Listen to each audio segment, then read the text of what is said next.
Okay, it's the day before the Heaney exam, and we are going to look at Westering, the poem, okay? First thing to look at is 1970. Heaney is a small little country boy. He's not a small boy, but from a small little country town, as you know. And he's just visited Berkeley in California. Now, this has an enormous kind of effect on his consciousness. But it's really interesting in a famous interview with a famous literary critic called Patricia Beer. She complains and says, you couldn't write about America. And I think that's one of the ways of actually looking at this poem. I think this poem shows the kind of desperation to get away from Ireland and the captivation with this idea of exile. But the reality of it is that he finds himself almost reluctantly drawn back to Ireland. So he has failed as a poet in exile. So many of the Romantic poets like Shelley, Keats and Byron all went away to the continent. They put themselves in exile from England. But here, Heaney's attempt at exile seems to be a complete failure.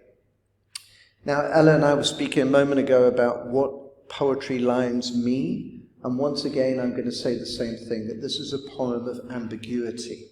And when you encounter ambiguity, rather than thinking, oh God, what does this actually mean? I would recommend that you play with different readings and play with meanings. So let's have a little look at this, okay? First of all, the poem is called Westering, and the most obvious thing is it's not about the West. It's a poem about Donegal, it's a poem about Ireland and the Irish context and Irish history. It also seems to be almost in the form of a prayer, as I'll go on to explain now. So it begins with the moon, Rand McNally's moon, which was the most famous poster of the moon, with the moon in a great deal of detail, with all of the little craters showing. And what Heaney does is he uses a metaphysical conceit. Now you may remember from poetry that the metaphysicals love to compare unlikely things. For instance, Donne compares compass to his mistress's legs, for instance. And so we call this metaphysical wit when you have an incredibly surprising simile. Here we have the moon going to frog skin. And of course this map was green with some blue in it, okay? So immediately you have this incredibly striking simile. What's the effect of it? Why do we think he used it? Well, if I have to speculate, I think it's almost like here he is in the United States, but he might as well be on the moon. And I think that this is all part of this idea of being a lost, as I say here, total man, lost, unhappy, and at home. This time, he seems lost, unhappy, and in exile, doesn't he? He seems to be away from home. We have the idea of the colour green as being almost alien-like. This kind of frog land makes it seem as though in the present, in California, he seems distracted. Now, it's very interesting, isn't it? Because Berkeley, California would be one of the most desirable places to be. It would be where Irish people, British people might dream of going because of its reputation for its coastline, its sunshine, it's the Orange State and all of these kind of things. But ironically, Heaney just doesn't seem to be at home there at all. And immediately, rather than writing about it, he's going to switch to Ireland, isn't he? If we go into the second stanza, notice there's Jamon, open, and one called Pitiscus at eye level. Now it's interesting, isn't it? This very famous crater he looks at the image, and what does he do? He shifts from the literal to home. So this place on the moon reminds him of Donegal. Notice here the Caesura, and then this is where the Volta is. We switch from the poster of the moon, almost without any kind of warning, to Donegal. So he remembers the last night. Well, why is he thinking about this last night? It's had an enormous impression upon him. And this is very much a stream of consciousness poem, where he veers from one subject to the next. as these things remind him and have very complex associations, okay? Notice here he says, the reason why it reminds him is, my shadow neat upon the whitewash from her bonny shine. So he's thinking of the moon in this picture, and that somehow forms a parallel with the moon that he sees in this cobble yard, isn't it, okay? And so it switches him from these two different images over here, and he begins to think about the cobbles on the yard, and he begins to think that they're lit as pale as eggs. And this, now, you'll see that there's an end stop there. If we switch onto the full stanza, what do we see? Summer had been a free fall. So he recollects the moments before this, ending there. What does he mean by a free fall? We can only sort of speculate. To me, it sounds as though this enormous move was disorientating for him, as though he's falling, as though he has some kind of vertigo. And then it says, ending there. Now, you'll notice again, it's about omissions. What's omitted? Anything to do with the United States. So again, we're left with the paradox, aren't we, of the title being Westering. And when we conjure up images of the West, we think about, like the Great Gatsby, we think about the frontier, we think about opportunities and everything, and yet Heaney chooses not to write about it at all. Instead, he says, the empty amphitheatre of the West. Well, why does he describe it in that way? Well, we know that often he describes Ireland as the opposite. He describes Ireland as claustrophobic, with a low sky. He describes the fenced land, apart from the bogland, doesn't he? He talks about the fact that you have the weight of history and these cycles of violence all of the time. When the few times that he writes about the United States, and it's always indirectly, it's always in terms of space. But notice this time, if we use the term space, that can sound positive. If we use the term empty, that can usually sound very negative, doesn't it? So even though Ireland has all of this trouble, one thing that it doesn't have is emptiness. It seems to be rich and packed with meaning and with history. And again, notice, when we in the stanza here, it's end stopped. But Heaney doesn't choose to start Good Friday in this stanza. He could have put it into the fifth stanza. Instead, he cleaves it, and he has this jamon between the two. And that's kind of disorientating. So it's part of that pattern where you have to jump between scene to scene. So the poem itself is quite disorientating, which is why I think it has very much a stream of consciousness kind of structure to it. We had started out past shop blinds drawn on the afternoon. So why is he doing this? Well, we know Good Friday is the time before Easter Sunday, isn't it? We associate it with crucifixion, and we associate the place with Calvary, where Christ is killed. And so we have all of these associations of Jesus, crucifixion, pain, and suffering. Now, whereas the United States is this empty amphitheatre, Ireland seems to be steeped in suffering and to some extent steeped in superstition. By this stage, Heaney has lost his Catholic faith. He seems to be drawn to it and almost miss it, but there are also elements of it that I would suggest seem very negative.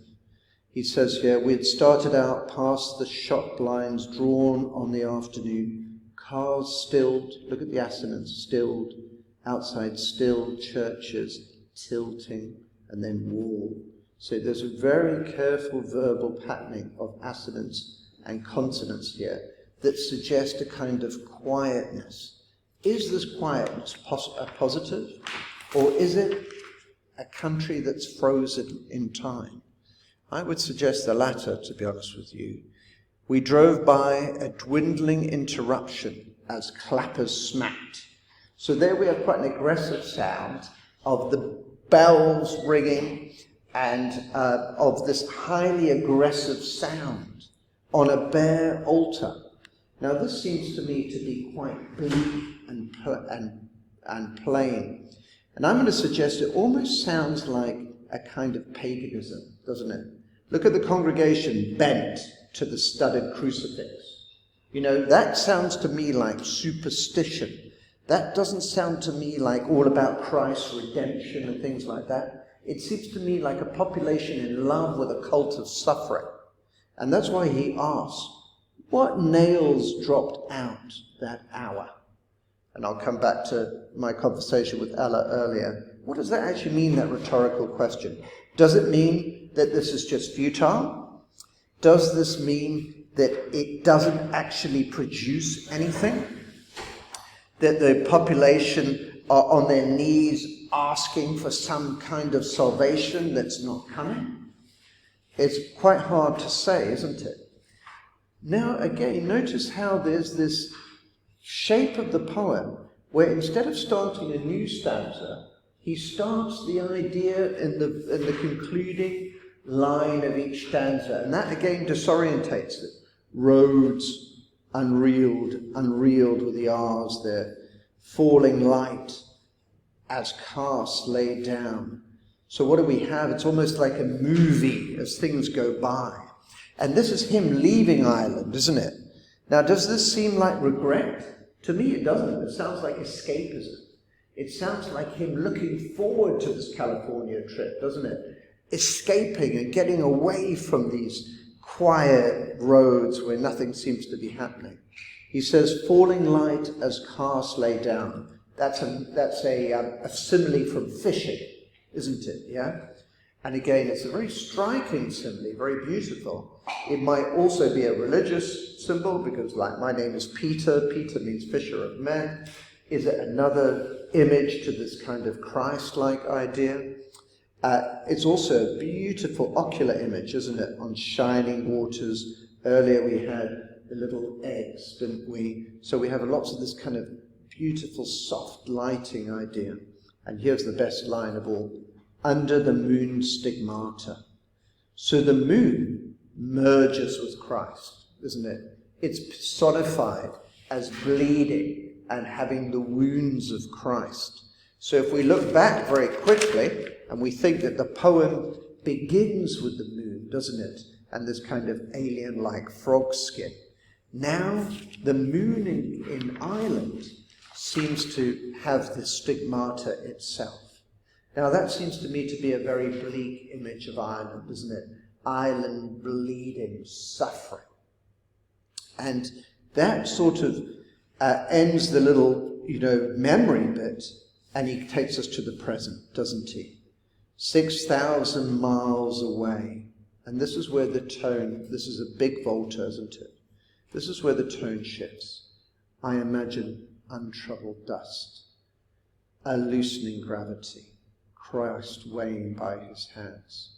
So this to me seems the prayer. This seems to me to be the hope, the prayer. But I feel, I don't know about you guys, that there's a bit of a sense of futility in this. I imagine untroubled dust. So he's imagining Ireland, like America, untroubled with all of this violence. But it sounds kind of futile, doesn't it? A loosening gravity. Well, the moon, of course, has a kind of much looser gravity. So there's a kind of clever circularity in it. But it also seems to suggest that Jesus won't be weighed down on the nails in his hands as they rip his flesh. Christ weighing by his hands. What does that seem to me? To me, it seems to me it's a wish that Ireland will no longer be exposed, that Christ, who seems to stand in as a proxy for Ireland, will no longer be exposed to the violence that is shed in his name. So this poem that began with the moon in Berkeley becomes an exploration of being away from home in exile, the impossibility of him to really write about America. Why does he call it Westering instead of the West? It's kind of interesting, isn't it? It's almost like he attempted to do something and it failed. And of course, after this, he will go back to Ireland. And he only writes about Ireland. It's almost like a kind of revelation that this is his spiritual subject matter, and it ends in this incredibly bleak way. Now, the last thing I'll do, just for a few minutes, is to think about some of the connections that we could make. Now, just to remind you, when you do these linkages between the name poem, if there is a name poem, and the other poems, you can do them both through comparison, through likeness, and through contrast, okay?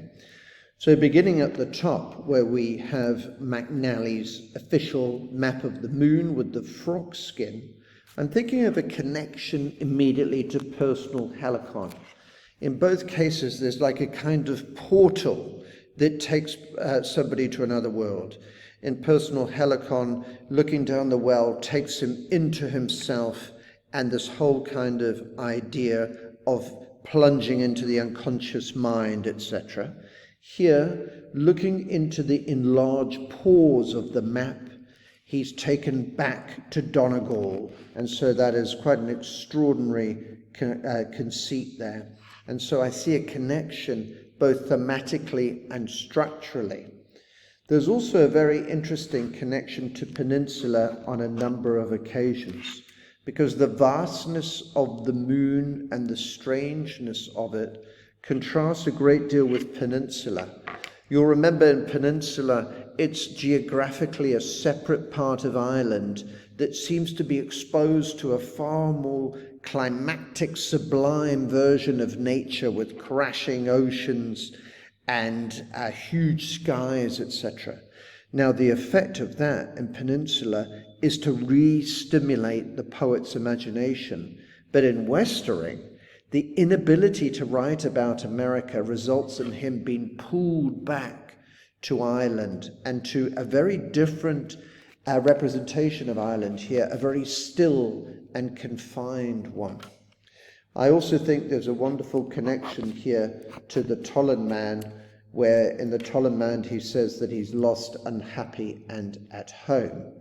And the idea that's very interesting, of course, is that Jutland, which is, I believe, in Denmark, in Scandinavia, with its kind of pagan human sacrifice background, and Ireland kind of merge, and therefore Ireland doesn't have a uniqueness.